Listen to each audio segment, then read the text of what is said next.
क्या उत्तराखंड की triple engine सरकार डरी हुई है? केदारनाथ चुनाव जीतकर भी क्या भाजपा को निकाय चुनाव जीतने का भरोसा नहीं है?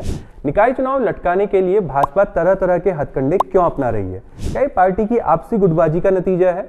मुख्यमंत्री पुष्कर सिंह धामी क्या चुनाव में जाने से बच रहे हैं? उन्हें ये तो नहीं लगता कि निकाय चुनाव में दूसरे लोग भारी पड़े तो उनकी कुर्सी के पाए ही न उखड़ जाएं? धामी सभी शक्तियों को सेंट्रलाइज कर जितने दिन कट जाए वाली राजनीति पर तो काम नहीं कर रहे। निकाय चुनाव की ही तरह त्रिस्तरीय पंचायती चुनाव लटकाने के मंसूबे साफ नजर आ रहे हैं। नमस्कार, मैं गिरीश। आज के इस वीडियो में मुख्यमंत्री पुष्कर सिंह धामी भाजपा और निकाय चुनाव से जुड़े इन सारे सवालों के जवाब खोजने की कोशिश करते हैं। जनता से झूठ बोलते बोलते अब उत्तराखंड की सरकार अदालतों को भी गच्चा देने लगी है। अदालत में झूठ बोलने का ताजा उदाहरण उत्तरकाशी में मस्जिद के खिलाफ हुई महापंचायत का है। 1 दिसंबर को महापंचायत होने से पहले सरकार ने हाईकोर्ट में कहा कि वहां ऐसा कुछ नहीं होने जा रहा है और प्रशासन ने इसकी कोई अनुमति नहीं दी है। अदालत में बात रखने के तुरंत बाद महापंचायत को सशर्त अनुमति दे दी गई। इसके बाद महापंचायत में आए महाशयों ने सदियों से शांति और ऋषि मुनियों की तपस्थली रही उत्तरकाशी से खूब जहर उगला। खैर, ये तो हमारी सरकार का प्रिय विषय हुआ, इसलिए वह सांप्रदायिकता की हांडी को ठंडा ही नहीं होने देना चाहती। इसके लिए बकायदा हैदराबाद से जहर उगलने में माहिर ओवैसी के हिंदू वर्जन टी राजा जैसे विधायक मंगाए गए थे। चुनाव जीतने के लिए माहौल को गरमाए रखने वाली सरकार ने निकाय चुनाव को लेकर भी दोहरा चरित्र अदालत में दिखाया है, लेकिन इस बार मंशा चुनाव टालने की थी। सरकार ने कुछ दिन पहले कोर्ट को भरोसा दिया था कि वो 25 दिसंबर तक निकाय चुनाव निपटा लेगी, लेकिन अब वो इससे साफ मुकर गई है।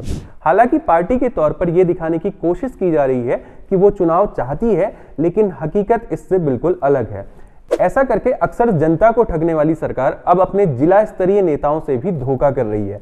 4 दिसंबर को भाजपा ने निकाय चुनाव के लिए अपने प्रभारी नियुक्त किए। ये करके उसने चुनाव के लिए दबाव बना रहे अपने नेताओं को बढ़िया झुंझुना थमा दिया, जबकि अभी दूर दूर तक चुनाव के कोई आसार नहीं दिख रहे हैं। चुनाव में सबसे बड़ा पेंच ओबीसी आरक्षण का है।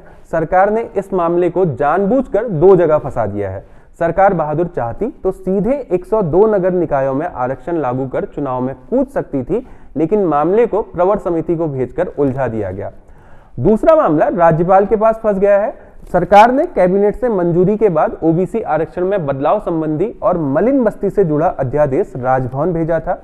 राज्यपाल ने 3 दिसंबर को मलिन बस्तियों के अध्यादेश को तो मंजूरी दे दी, लेकिन ओबीसी आरक्षण में बदलाव को अटका दिया है। अब बताइए, जिस दौर में राज्यपाल आधी रात में उठकर सरकार बनाता हो, उजाला होने से पहले शपथ दिला देता हो, उस वक्त में भी यदि कोई अध्यादेश अटक जा रहा है तो किसकी मर्जी से यह हुआ होगा? इसका जवाब आप खुद तय करें। हालांकि राज्यपाल वाले मसले का तोड़ सरकार के पास है। तोड़ सुप्रीम कोर्ट का 4 मार्च 2022 में आया आदेश है। इस मामले में 10 मई 2022 को सुरेश महाजन बनाम मध्य प्रदेश राज्य याचिका पर फैसला सुनाया गया था। अदालत ने निर्देश दिए थे कि राज्य ओबीसी वर्ग की आबादी के हिसाब से आरक्षण निर्धारित करने के लिए एकल सदस्यीय समर्पित आयोग बना सकते हैं। इस आयोग की रिपोर्ट के आधार पर निकायों में ओबीसी का आरक्षण लागू किया जा सकता है, जिस आधार पर चुनाव कराए जा सकते हैं। लेकिन सरकार इसका इस्तेमाल नहीं करेगी, क्योंकि चुनाव को लेकर उसकी नीयत साफ नहीं है। नीयत साफ होती तो मामला प्रवर समिति ही नहीं जाता। प्रवर समिति से सकारात्मक रिपोर्ट आने के बाद भी चुनाव हो जाएंगे, ये कहा नहीं जा सकता, क्योंकि ओबीसी का जो आरक्षण निकाय चुनाव में लागू किया जाना है उसका आधार 2011 की जनगणना है, जबकि जमीन बेचने के चक्कर में सरकार ने प्रदेश में बेतहाशा निकाय फैला दिए हैं। उनका पुनर्गठन आज की आबादी के अनुरूप किया गया है। ऐसे में कोई भी शख्स इस मामले को लेकर हाईकोर्ट में कूद सकता है। इसके बाद फिर वही होगा जो सरकार चाहती है, तारीख पर तारीख। निकाय चुनाव की ही तरह पंचायत चुनाव को लेकर सरकार की मंशा साफ नहीं है। पार्टी नेताओं का दबाव कम करने के लिए सरकार ने जिला पंचायत अध्यक्षों को प्रशासक नियुक्त कर एक तरह से उनका कार्यकाल बढ़ा दिया है। यहां भाजपा ने कांग्रेस की उस चूक का फायदा उठाया जो हरीश रावत सरकार में की गई थी। रावत सरकार में कानून आया था कि लोकल बॉडीज में जनप्रतिनिधियों का कार्यकाल पूरा होने के बाद प्रशासक बैठाए जाएंगे, लेकिन प्रशासक शब्द के आगे पीछे कुछ नहीं लिखा गया। ये स्वतः ही मान लिया गया कि प्रशासक सरकारी अधिकारी होगा, लेकिन कानून ऐसा नहीं है। यही कारण है कि चाहते हुए भी विपक्ष की बोलती बंद है। इसके खिलाफ अब प्रधान और बीडीसी आए हैं। इनको खुश करने के लिए फिलहाल कमेटी बना दी गई है। धामी सरकार की कमेटी के फैसले कैसे होते हैं ये आपको बताने की जरूरत नहीं है, आप कहीं ना कहीं इससे जरूर प्रभावित हुए होंगे। प्रशासक बैठाकर भाजपा ने एक तीर से कई निशाने कर दिए हैं। अब वित्तीय वर्ष समाप्ति तक पंचायतों की कमान भाजपा के हाथ में रहेगी। प्रदेश में भाजपा के 9 जिला पंचायत अध्यक्ष हैं।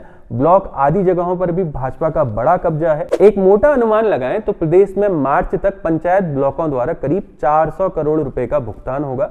यदि प्रशासक अफसर बना दिए जाते तो कमीशन मिलना मुश्किल होता, दूसरा कोई सनकी अफसर आ जाता तो जांच और अलग से बैठती। इसे कहते हैं सांप भी मर गया और लाठी भी सोने की हो गई।